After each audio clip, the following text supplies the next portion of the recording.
अज्ञातवास। सब अपना अपना भेष बदलकर राजा विराट के यहाँ चाकरी करने गए, तो विराट ने उन्हें अपना नौकर बनाकर रखना उचित न समझा। हर एक के बारे में उनका यही विचार था कि ये तो राज करने योग्य प्रतीत होते हैं। मन में शंका तो हुई, पर पांडवों के बहुत आग्रह करने और विश्वास दिलाने पर राजा ने उन्हें अपनी सेवा में ले लिया। पांडव अपनी अपनी पसंद के कामों पर नियुक्त कर लिए गए। युधिष्ठिर कंक के नाम से विराट के दरबारी बन गए और राजा के साथ चौपड़ खेलकर दिन बिताने लगे। भीमसेन वल्लभ के नाम से रसोइयों का मुखिया बनकर रहने लगा।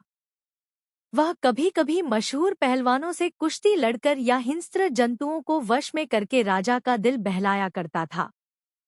अर्जुन स्त्री के वेश में बृहन्नला के नाम से रनवास की स्त्रियों, खासकर विराट की कन्या उत्तरा और उसकी सहेलियों एवं दास दासियों को नाच और गाना बजाना सिखलाने लगा। नकुल ग्रंथिक के नाम से घोड़ों को साधने, उनकी बीमारियों का इलाज करने और उनकी देखभाल करने में अपनी चतुरता का परिचय देते हुए राजा को खुश करता रहा। सहदेव तंतिपाल के रूप में गाय बैलों की देखभाल करता रहा। पांचाल राजा की पुत्री द्रौपदी, जिसकी सेवाठहल के लिए कितनी ही दासियां रहती थी, अब अपने पतियों की प्रतिज्ञा पूरी करने हेतु दूसरी रानी की आज्ञाकारिणी दासी बन गई। विराट की पत्नी सुदेशना की सेवा शुश्रूषा करती हुई रनवास में सैरंध्री के नाम से काम करने लगी। रानी सुदेशना का भाई कीचक बड़ा ही बलिष्ठ और प्रतापी वीर था। मत्स्य देश की सेना का वही नायक बना हुआ था और अपने कुल के लोगों को साथ लेकर कीचक ने बूढ़े विराटराज की शक्ति और सत्ता में खूब वृद्धि कर दी थी। कीचक की धाक लोगों पर जमी हुई थी। लोग कहा करते थे कि मत्स्य देश का राजा तो कीचक है, विराट नहीं। यहाँ तक कि स्वयं विराट भी कीचक से डरा करते थे और उसका कहा मानते थे। जब से पांडवों के 12 बरस के वनवास की अवधि पूरी हुई थी, तभी से दुर्योधन के गुप्तचरों ने पांडवों की खोज करनी शुरू कर दी थी। इन्हीं दिनों हस्तिनापुर में कीचक के मारे जाने की खबर फैल गई। यह खबर पाते ही दुर्योधन का माथा ठनका कि होनो कीचक का वध भीम ने ही किया होगा। यह दुर्योधन का अनुमान था। उसने अपना यह विचार राजसभा में प्रकट करते हुए कहा, मेरा ख्याल है कि पांडव विराट के नगर में ही छिपे हुए हैं। मुझे तो यही ठीक लगता है कि मत्स्य देश पर हमला कर देना चाहिए। यदि पांडव वहां होंगे तो निश्चय ही विराट की तरफ से हमसे लड़ने आएंगे।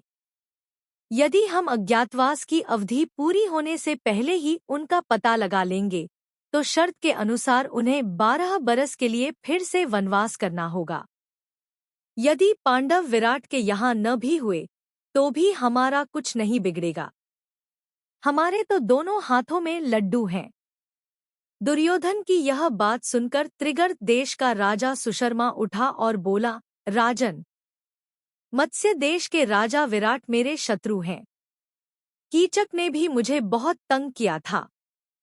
इस अवसर का लाभ उठाकर मैं उससे अपना पुराना बैर भी चुका लेना चाहता हूँ। कर्ण ने सुशर्मा की बात का अनुमोदन किया। फिर सबकी राय से यह निश्चय किया गया कि विराट के राज्य पर राजा सुशर्मा दक्षिण की ओर से हमला करे और जब विराट अपनी सेना लेकर उसका मुकाबला करने जाए, तब ठीक इसी मौके पर उत्तर की ओर से दुर्योधन अपनी सेना लेकर अचानक विराट नगर पर छापा मार दे। इस योजना के अनुसार राजा सुशर्मा ने दक्षिण की ओर से मत्स्य देश पर आक्रमण कर दिया। मत्स्य देश के दक्षिणी हिस्से पर त्रिगर्तराज की सेना छा गई और गायों के झुंड सुशर्मा की सेना के कब्जे में आ गए। कंक युधिष्ठिर ने विराट को सांत्वना देते हुए कहा, राजन चिंता न करें, मैं भी अस्त्र विद्या सीखा हुआ हूँ। मैंने सोचा है कि आपके रसोइये वल्लभ, अश्वपाल ग्रंथिक और तंतिपाल भी बड़े कुशल योद्धा है। मैं कवच पहनकर रथारूढ़ होकर युद्धक्षेत्र में जाऊंगा। आप भी उनको आज्ञा दें कि रथारूढ़ होकर मेरे साथ चलें। सबके लिए रथ और शस्त्रास्त्र की आज्ञा दीजिए। यह सुनकर विराट बड़े प्रसन्न हो गए। उनकी आज्ञानुसार चारों वीरों के लिए रथ तैयार होकर आ खड़े हुए। अर्जुन को छोड़कर बाकी चारों पांडव उन पर चढ़कर विराट और उनकी सेना समेत सुशर्मा से लड़ने चले गए। राजा सुशर्मा और विराट की सेनाओं में घोर युद्ध हुआ। जब राजा विराट बंदी बना लिए गए तो उनकी सारी सेना तितर-बितर हो गई। सैनिक भागने लगे। यह हाल देखकर युधिष्ठिर भीमसेन से बोले, भीम, विराट को अभी छुड़ाकर लाना होगा और सुशर्मा का दर्प चूर करना होगा। यदि तुम सदा की भांति सिंह की सी गर्जना करने लग जाओगे तो शत्रु तुम्हें तुरंत पहचान लेंगे। इसलिए सामान्य लोगों की भांति रथ पर बैठकर और धनुषबाण के सहारे लड़ना ठीक होगा। आज्ञा मानकर भीमसेन रथ पर से ही सुशर्मा की सेना पर बाणों की बौछार करने लगा। थोड़ी ही देर की लड़ाई के बाद भीम ने विराट को छुड़ा लिया और सुशर्मा को कैद कर लिया।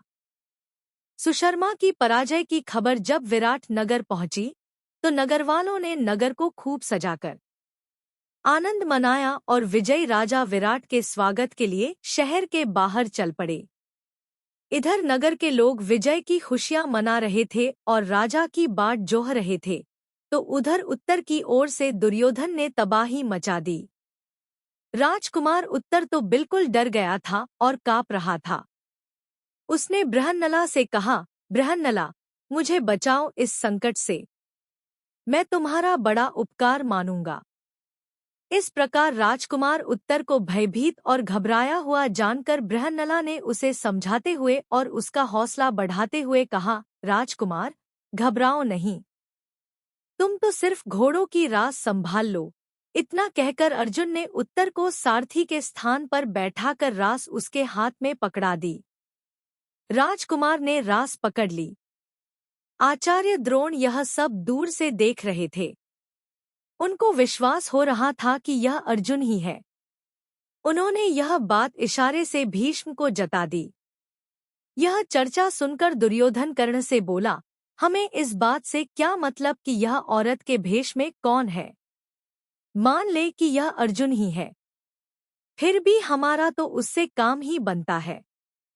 शर्त के अनुसार उन्हें और 12 बरस का वनवास भुगतना पड़ेगा। अर्जुन ने कौरवसेना के सामने रथ ला खड़ा किया। उसने गांडीव संभाल लिया और उस पर डोरी चढ़ाकर 3 बार जोर से टंकार की। कौरवसेना टंकार ध्वनि से सचेत होने भी नहीं पाई थी कि अर्जुन ने खड़े होकर शंख की ध्वनि की, जिससे कौरव सेना थर्रा उठी। उसमें खलबली मच गई कि पांडव आ गए।